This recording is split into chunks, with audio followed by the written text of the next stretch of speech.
What's up guys, I'm back with another video. In this video I'm gonna break down a track that was inspired by Sammy Virji and Conducta. I'm gonna break down all of the elements in the track and hopefully you'll learn some new techniques and cool tricks. If you want the project file, you can download it via the link in the description down below. So enough talking, let's jump straight into the project. Okay, so this is the project.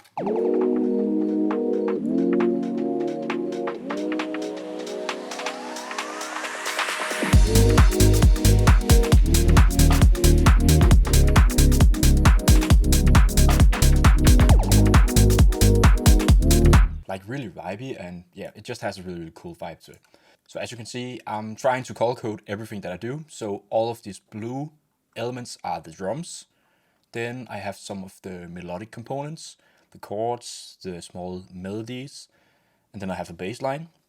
I have some vocal chops that I bounced to audio, but I did them in Output Arcade. But I just bounced it to audio because it's more easy to work with.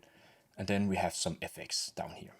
So the idea of this video is just to go through every piece and you can see like the thought process behind why I did as I did for this track. And as you can see in the top here, I have tried to label the arrangement.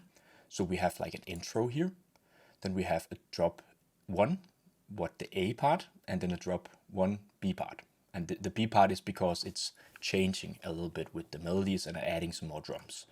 Then we have a build down, a break and a build up, going into drop 2, the A part of drop 2, and also a B part.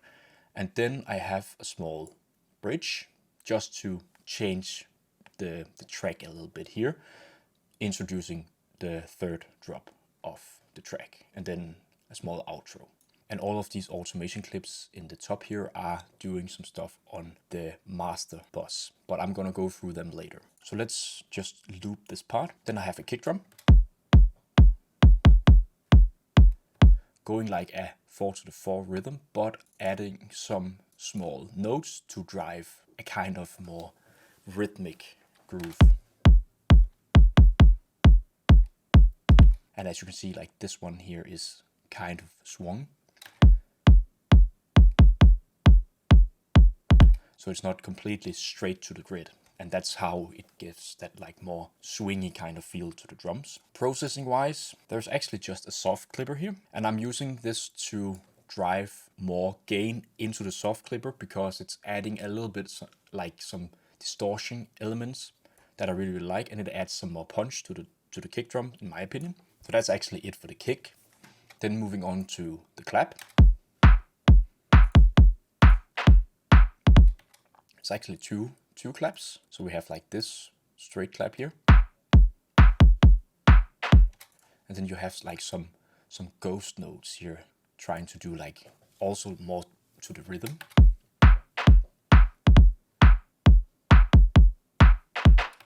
And again, these are also kind of swung. I think it's called swung, kind of swingy. So just being pulled a little bit off the grid because it just adds really nice groove and rhythm to the track. I think these samples are from my sample pack called UK Garage. And yeah, they have like this kind of lo-fi vibe to it. So a lot of like the top end is being rolled off. And because I like the sound as it is, there is no processing going on the clap. So moving on, we have a hi-hat here.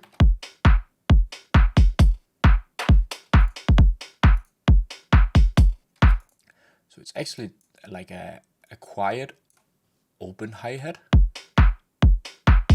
but not going on all of the offbeats. It's actually not playing here, and it's more like to give it some room to breathe.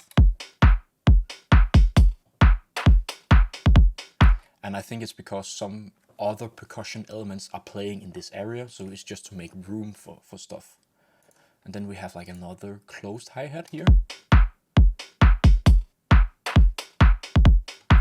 Also a little bit not on the grid, so it's also applied some swing here. And yeah, also just like some kind of like a lo-fi hi-hat to the drum beat.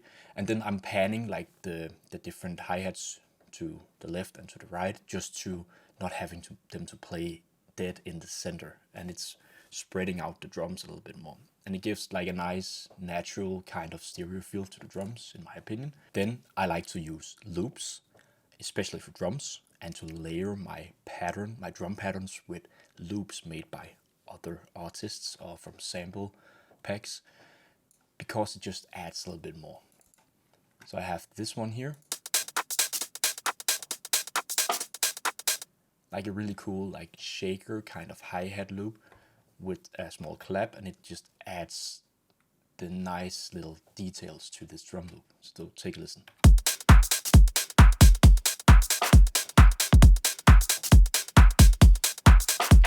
So you can hear it, like it's really like filling up some of the frequencies in for the drums, and it just sounds so nice to me. And I think like there's like a reverser here, and I think it's done with some automation here, like here for the hi-hats. So you can take a listen here. So this reverser plugin is of course reversing the audio. So if we just mute this automation clip here, you can hear like what it doesn't do. So that's pretty static. That's like a cool like effect that's kind of like sucks you into the next part of this drum loop here. Yeah, pretty dope. Okay, so the next thing is like just an extra hi-hat. Like this one. Just a small one. Also like a sample loop. And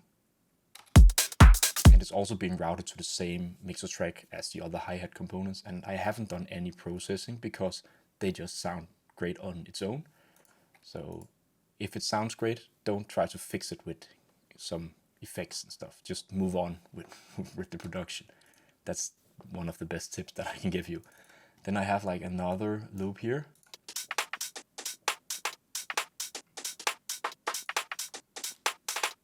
Also just to drive some rhythm to the drums. Like already here we have a really solid groove. And the thing is like now I have added like 3 different sample loops. It's just a matter of playing with the volume to blend them together, or even try to pan them out to the left or to the right to make space. Because you can't have stuff to blast out at the maximum volume, because it's just gonna mess up with the mix.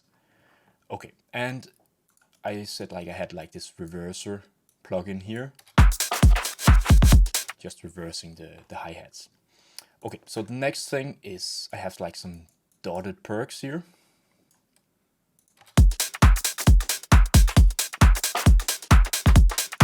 It's almost even not audible.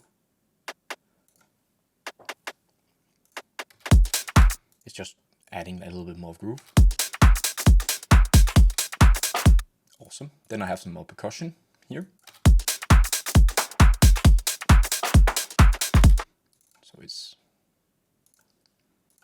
So it's this one.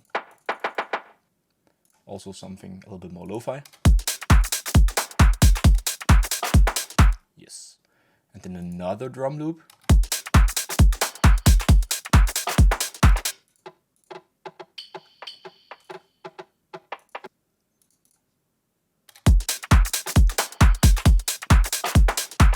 And it's just adding a little bit more in the background and just filling up the frequencies, and it just adds that kind of vibe that I like. And then like a small cymbal hit here that's being panned to the right. And then I have some like a ride loop here.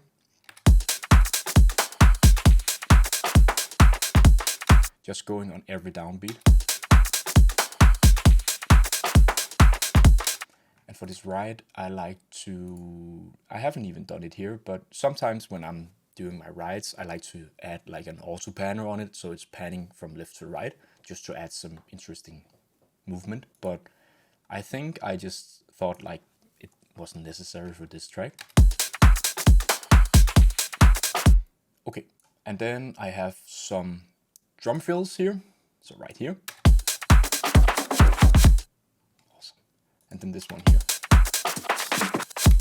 And it's just to like go-between sections, so you have like a cool transition, so everything's not being like really static, but small bits are changing. And that's the same thing with like this reverser plugin here. So it's just a matter of keeping stuff interesting for the listener. Then I have a build-up here.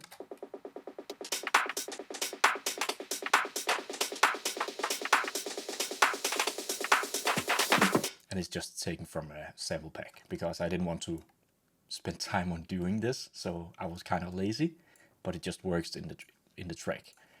And then the last thing I have is I have some low cut filtering on the drum bus. So it's made for like the breaks here where everything is like being low cutted. So if you listen here it started like being low cut and then it's gradually being introduced. It's really great for like doing the build up. So for my drums, I like to route all of my drums besides the kick drum to a drum bus. And on the drum bus, I like to add some mix bus compression, and I use this solid bus comp from Native Instruments. So just making the needle go a little bit down, but not too much because I don't want to overcompress it. I just want to glue everything together.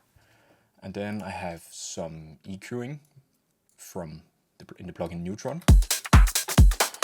And it's just to remove any unwanted low end, because I want to make room for the kick drum and for the bass line. So this is actually it for the drums. So let's move on to the melodic components. So I'm just gonna solo these and then later I'm gonna blend it together with the drums. So these are my chords.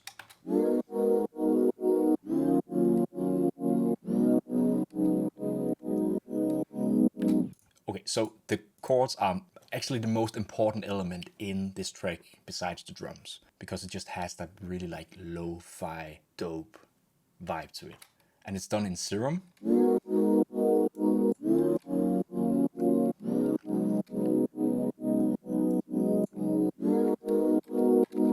And here you can see the chords. And basically this is like some modulation of a sine wave with some envelopes, and also like an envelope modulating the master pitch of the patch. And if you're interested in learning how to make this sound, I actually have a video on this, and you can click on it up here right now. So I'm not gonna go more into depth about the sound design here. We can maybe touch a little bit upon the processing of the sound. So within Serum, I have some distortion, but I choose the downsample mode, and that's basically bit reducing the sound. And then I have a chorus just to add a little bit of like stereo width, and then a bit of multiband compression. Nothing really fancy. And then on the mixer track of the chords, I have a little bit more of processing. I have a filter, but that's for doing some automation that I'm gonna show you just in a moment. Then I have this magic plugin called SFXs. If you have watched my other videos, I have also covered this, and this is like a really, really cool plugin for coming up with creative ideas. But basically what this plugin is doing in this track is to just modulate and change the sound. So you have like different effects that are time-based and are being triggered by these patterns here that you draw in. So there is like a lot of like stretching, reversing, filtering, phasing, also like some tonal delay and looping. But this is only being triggered in the B part of the drop. And I'm gonna show you with some automation. Then I have some sidechaining just to dog it accordingly to the kick drum, because this is like really like dominant with the kick and the drums and the chords. I wanted like that 4/4 feeling.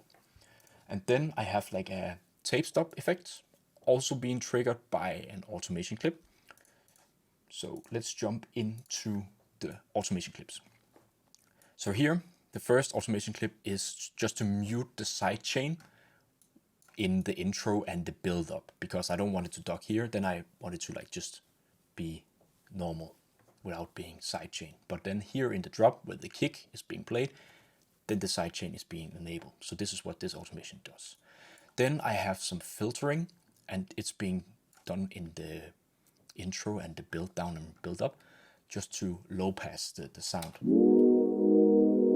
So as you can hear. And then it slowly opens up. can hear like the side chaining also.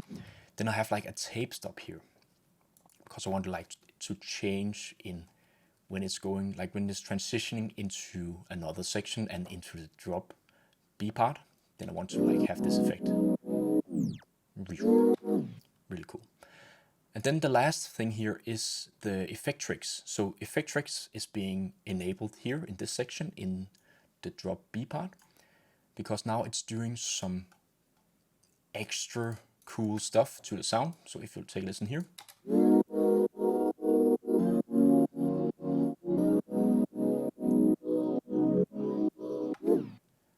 So this is a really cool way to change a sound in like another section, and it works pretty well for this track, because if we just listen to the whole track here, and then we play like a little bit of part, the A part, and then going into part B. So just listen closely to the chords.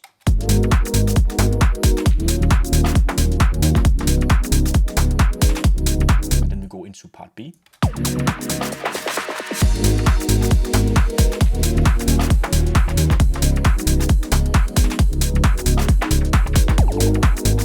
So they are changing a little bit, and it really adds some interesting soundscapes to the track. Instead of it just being the same, it's changing a little bit, and it's more interesting for the listener, I guess. At least in my opinion. Then I have like a next thing, a melodic component, and it is some chord steps. Just playing in, not in the beginning, but then in drop 2 and the third drop. And then I have like, it sounds like this.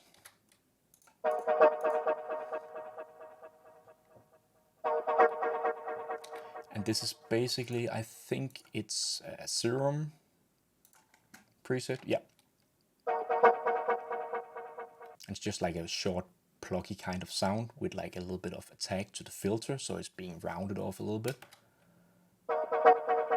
So it's not so harsh sounding. And as you can see for the effects in Serum, like there is some hyper going on for like some stereo width, a little bit of distortion, phasing, chorus, delay, reverb, and a bit of compression to glue stuff together. And then for the processing, I have my trusty Guitarix 6 with some chorus and some more delay, and this bite component that just degrades the sound in a really, really cool lo-fi kind of way. And Guitarix 6 is really great at transforming your sounds into like really cool textures. And if you're looking for a way to do that, I actually have a preset pack for Guitarix 6 that's aimed at getting like a more lo-fi kind of vibe to your sounds. And you can go check it out. The link is in the description down below. This is the sound. Then I have RC20. Also just to adding a little bit of chorus with this wobble here, a little bit of distortion, and this magnetic knob just to tear up the audio a little bit, so it's sounding a little bit old, I guess. RC20 is really great at getting like that lo-fi vibe, and this was what I wanted for this chord step thing. Then again, I have like a clipper here just to make sure that there is like no peaks going above 0 dB. So it's more like of controlling the peaks, the transients of the sound. Then lastly, there is a sidechain going on, but not at 100% because I didn't want it to be like totally ducking. I wanted a little bit of the sound at the beginning. And then you have like here, I have an automation clip for the filtering in Serum. Just to open up the sound a little bit, open up the filter. And it's mainly being done like towards transitioning into different section. So as you can see, this is like going into drop B, drop 2, the B part, sorry. And then I have also some automation automating the delay inside Guitarix 6 and also the feedback of the delay. So this is like washing out the sound a little bit more towards like this next section.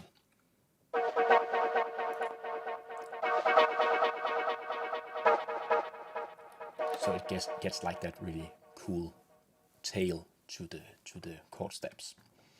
Okay, and then the last thing is like I have a small change in the melody for these chord steps in drop 3, just to make it change a little bit.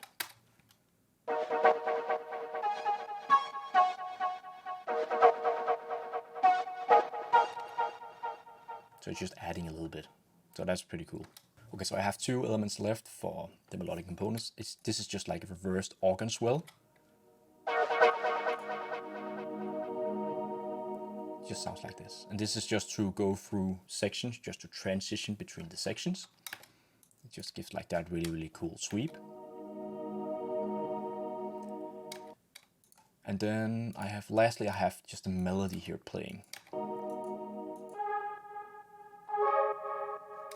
I think this is also done in side 0. Yeah, and this is like a preset from Splice that kind of sounds like piano keys, like digital keys. And I believe that I didn't do anything with this patch. I think I just added, yeah, some RC20 just to get like that lo-fi vibe and a little bit of distortion here with this sap, because it sounds a little bit more like aggressive, but not being too aggressive. Then a little bit of reverb just to give it a little bit more space. And then some more reverb because I might thought that this was needed. So this is like a sound that's more in the background together with the rest of the elements. So let's just have a listen to everything.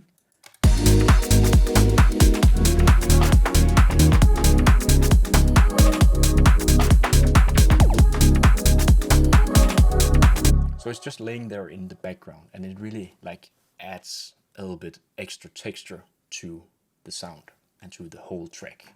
Okay, so now we're ready to move on to the bass line, and the bass line is really like driving the groove of the track. So it sounds like this.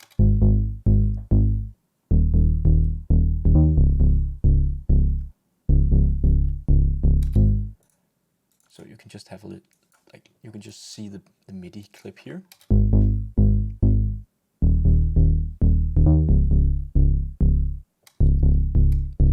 And these notes are just following the root note of the chords, but the magic lies within the rhythm. And as you can see here, everything is not playing exactly on the grid. So I have applied a lot of swing to this sound, just to give the bass like more movement and more like rhythmic kind of feel to it. So this is just a matter of like trying to pull these notes a little bit off the grid.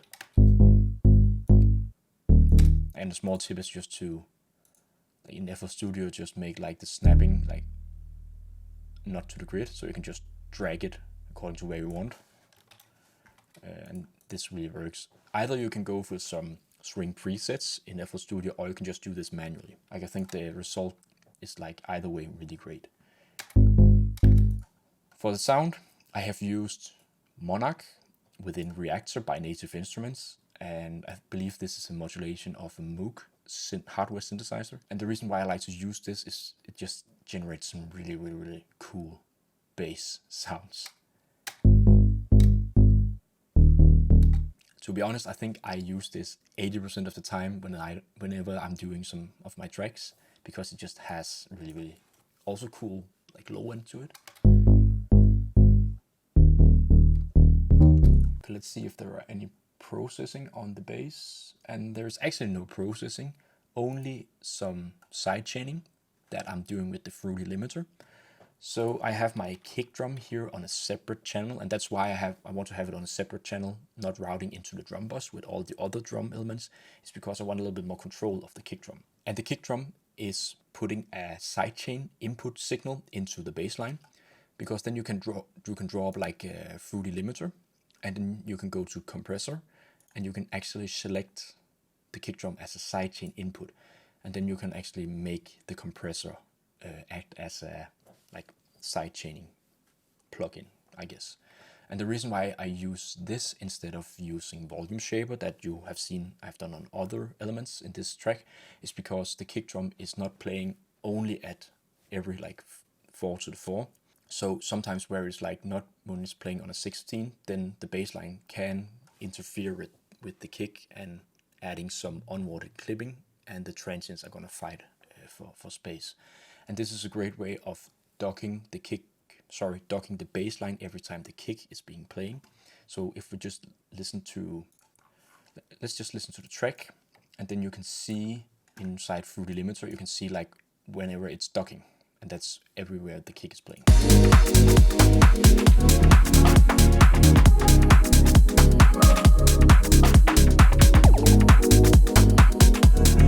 So this is really, really good for sidechaining in FL Studio, in my opinion. Okay, so this is like for the bass line. So moving on, these are the vocal chops for the track. It sounds like this.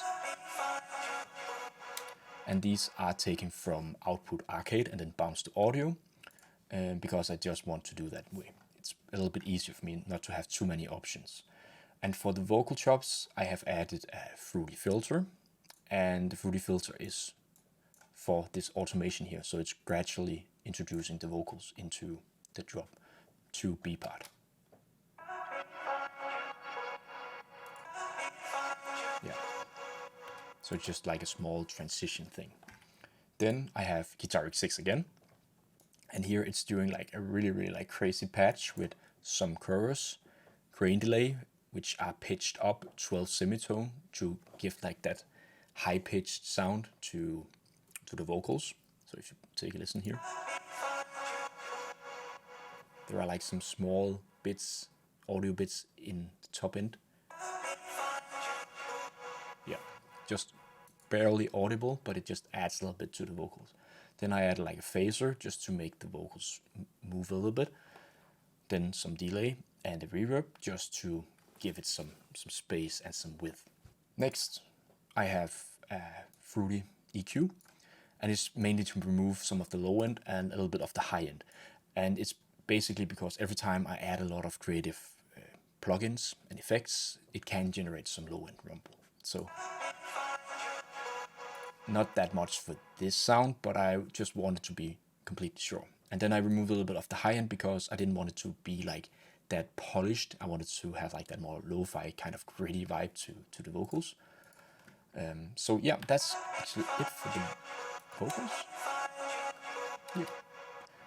Okay, so the last thing is all of the effects, and there are like a bunch, and I don't want to go too much into depth with them because they are mainly being used to just layer different sounds and adding small interesting textures here and there.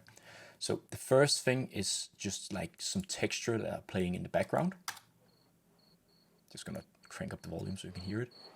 So it's some crickets that I actually recorded on vacation in the Canary Islands, and it's also on a sample pack that you can go check out on my web shop.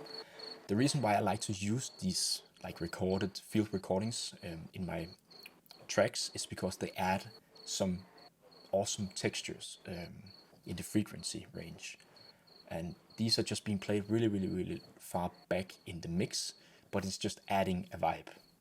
So this one is being panned as well, and there's also like some EQing, removing the low end, also the high end, and then I have like this resonance thing here from the cricket that I just wanted to like decrease a little bit.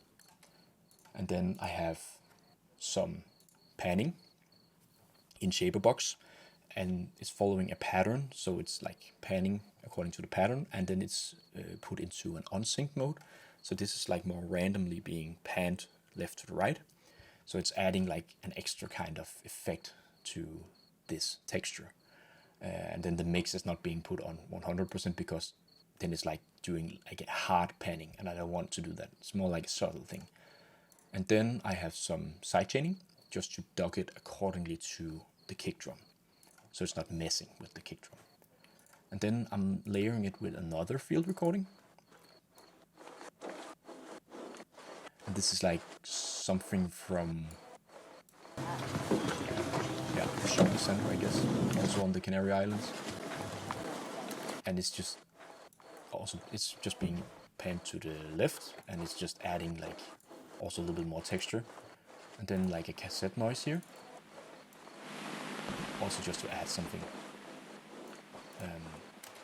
And then some cymbals, some downlifting white noise with some sidechaining. And this is mainly being introduced in drops and to like do some pumping effect. Then I have like a sweep. And then I have like something more sweeping here. I have like a, what's it called? Like, I think it's like a spin effect here just before the drop. And then I have like a simple fill here. Some more like zero transition stuff, like uplifters. So this is just like according to taste, like how much you want to add, but it's just adding like small details here and there. And there, I think there are some saps here. Yeah. Also here. Yeah. Maybe also a bit here. Okay, so a lot of stuff is happening. I'm trying to like zoom out now so you can see where these things are being placed. So like every time something big is happening, I want to like add a simple crash or like this white noise with some side chaining on, and then like a small sweep going into like a drop. That's actually it for the track. I can like, now I'm just gonna play it, and then I'm gonna talk a little bit over the audio just so you can see like in arrangement like where stuff is happening. So this is like the intro here. And as you can hear, like there are like those crickets in the background. And also like the cassette noise has like a really cool lo-fi vibe.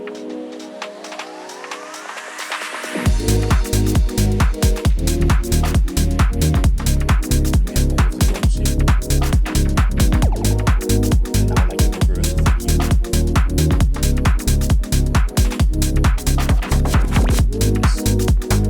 Then I'm gonna show you here for like the change with the drop here.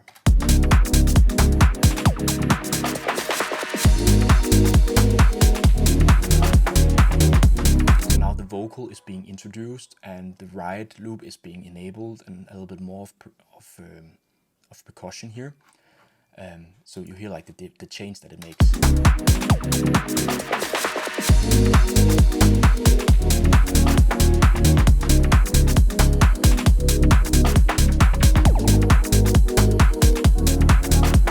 Also, one great thing to do just before a drop or any other like changes in section or transition is to actually just mute out stuff. So I'm muting out the bass line here, and also like the tape stop that are being done to the chords also like kind of stops the volume.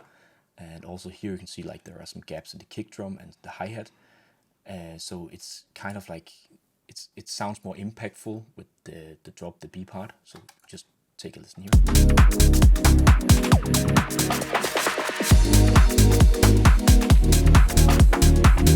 So it really works, and then we can just move a little bit.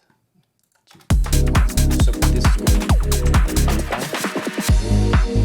here I'm just pulling out stuff, as you can hear. All of the drums here just being totally stripped down. And then I'm also like filtering away some of the high end, because now we have the breakdown. And then a little bit of the vocals. A little extra melody here.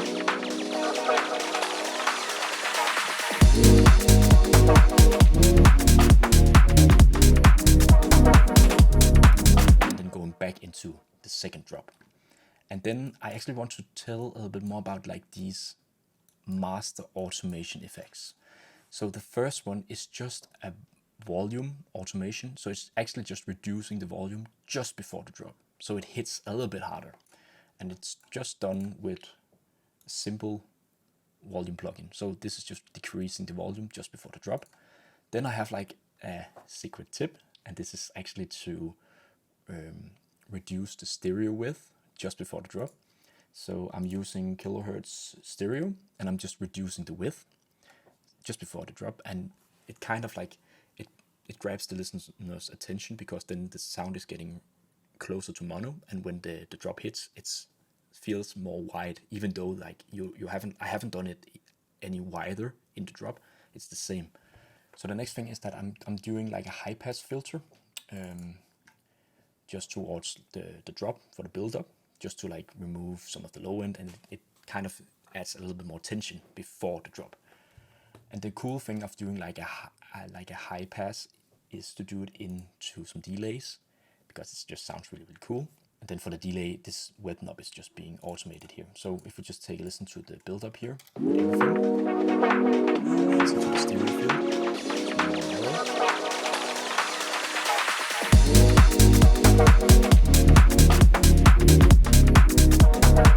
And it just sounds a little bit more open when it hits. So this is just a small tip that you can use in your own productions. It really works for me. So I think like this is actually it for the track breakdown. So the last thing I'm going to show you is the mastering settings, and they are pretty simple. It's actually just Ozone 9 playing. I'm adding a little bit of, actually not a little bit, like a really good amount of high shelving, and then I'm reducing a little bit of the low end because there are a little bit too much, like I think it was the kick drum and the bass line. And then some dynamic EQing just to remove some peaks, resonant peaks, and then a maximizer just to limit the sound, and then adding like more volume. I could try to play this, but my CPU is kind of struggling, so it might be crackling a little bit. So just take a listen.